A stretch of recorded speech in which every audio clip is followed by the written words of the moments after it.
नाज़रीन, जैसे जैसे इलेक्शन नजदीक आते जा रहे हैं बड़ी तब्दीलियां भी देखने को मिल रही हैं। सुनने में आ रहा था कि पीटीआई से बल्ले का निशान ले लिया गया है, लेकिन जैसे ही ये खबर सामने आई, इमरान खान साहब ने अपने पार्टी के अहदेदारान को ये कहा कि एक ही हफ्ते में हमें ये बल्ले का निशान वापस मिल जाएगा। और हैरत की बात यह है कि ऐसा हो भी गया, एक ही हफ्ते में बल्ले का निशान उनके पास वापस आ गया।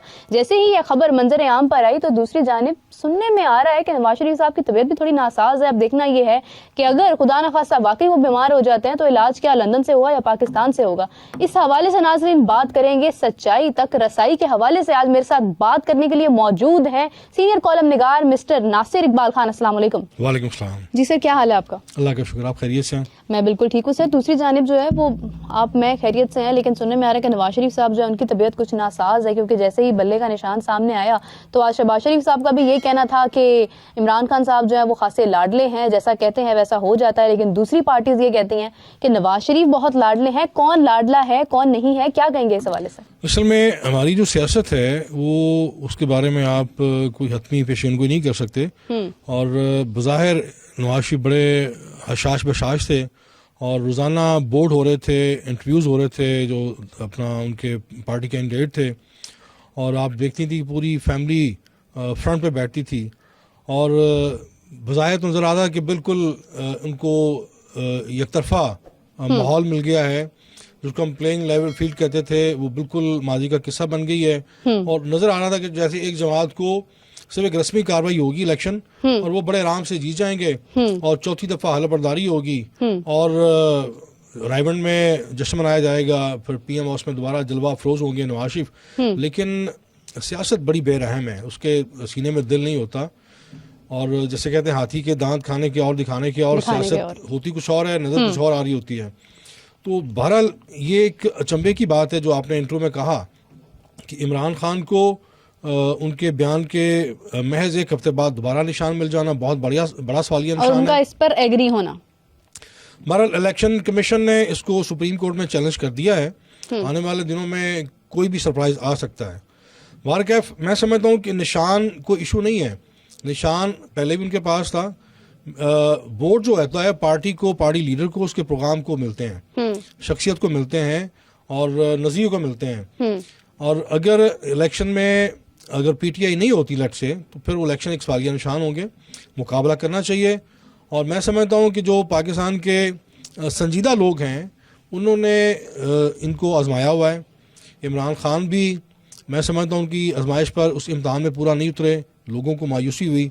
और जिस तरह की उनकी तरजीहात थी, जिस तरह की उनकी टीम थी, टीम तो नहीं कहना चाहिए, एक चूचू का मुरब्बा था, टीम बना ही नहीं सके और आज वो जिंदान में बैठे हुए हैं।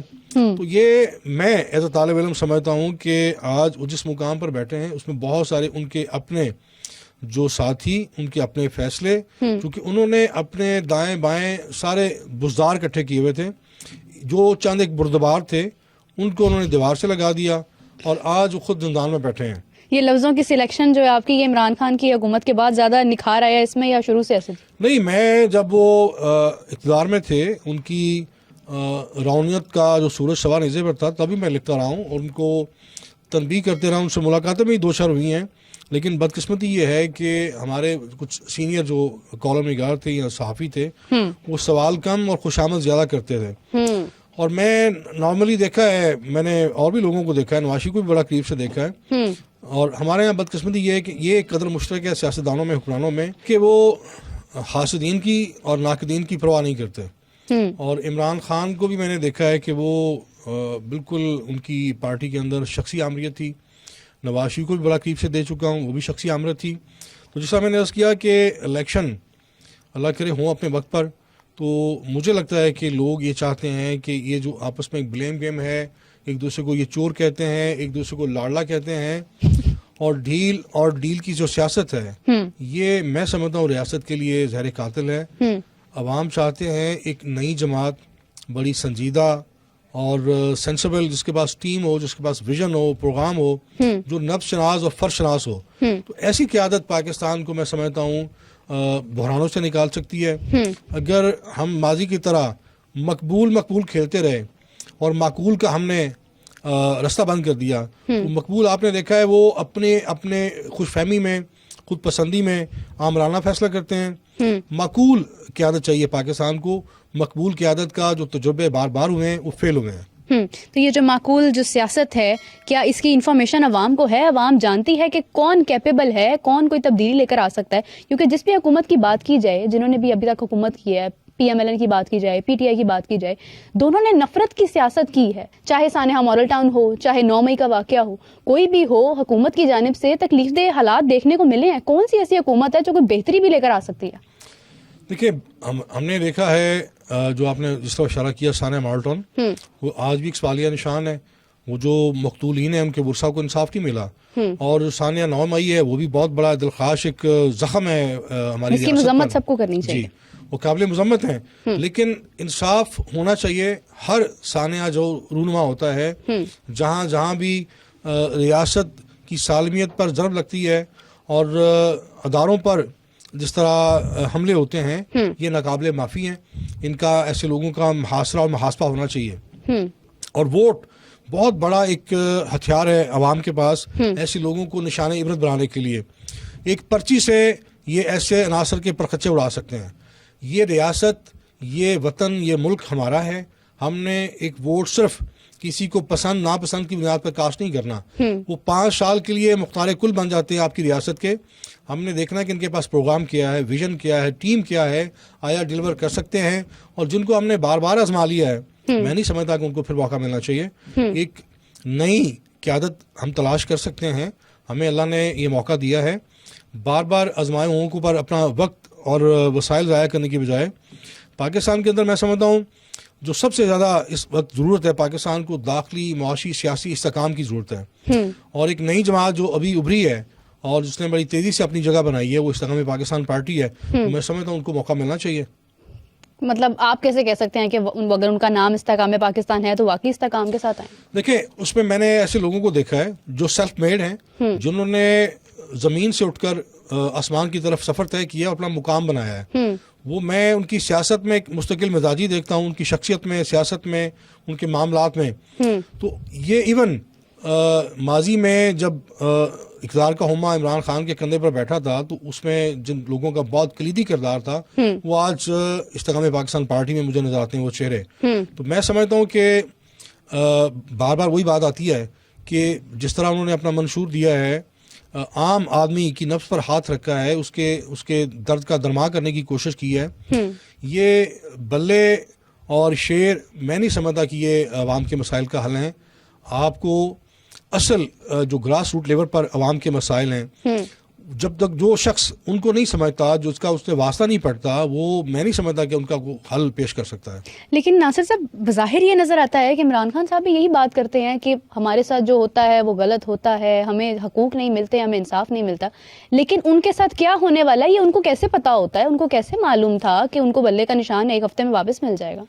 देखिए, हमारे यहाँ ना ये आज की बात नहीं है। जब से मैंने होश संभाला है, पाकिस्तान में डील और ढील, ये जो सियासत का हमारा, ये डील और ढील को जरा मुझे वाज़ेह तौर पे एक्सप्लेन भी करें। आप एक दूसरे को ढील देते हैं और एक दूसरे के साथ डील करते हैं अपनी अपनी शरायत पर। एक समझौता होता है। क्या बात? तो समझौता एक्सप्रेस मैं समझता हूँ कि पाकिस्तान, हमारी जो सियासत और रियासत मजीद किसी समझौता एक्सप्रेस की मुकम्मल नहीं हो सकती। हमें चीज़ें ट्रांसपेरेंट चाहिए और जो इंसाफ पर मबनी है। अगर आपने, जब आप गिव एंड टेक करते हैं तो जाहिर है आप कॉम्प्रोमाइज़ करते हैं। तो कॉम्प्रोमाइज़ करने वाले कभी भी फेयर नहीं हो सकते इस कौम के साथ। और कॉम्प्रोमाइज़ वही करता है जिसके पास अपनी कोई कमज़ोरी या मजबूरी होती है। बिल्कुल सही। ये मैंने जिस तरह आपको किया कि जब नवाज शरीफ मुशर्रफ दौर में डील और ढील के बाद जिला वतन हुए अपनी मर्ज़ी से, और उसके बाद उन्होंने भी कुछ नहीं सीखा अपनी गलतियों से।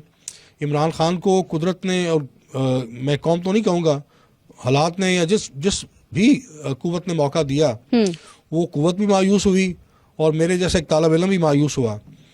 आपने ऐसी जो पॉलिसीज़ आपने, ये पनाहगाहें और ये लंगर खानों से कौमें नहीं बनती।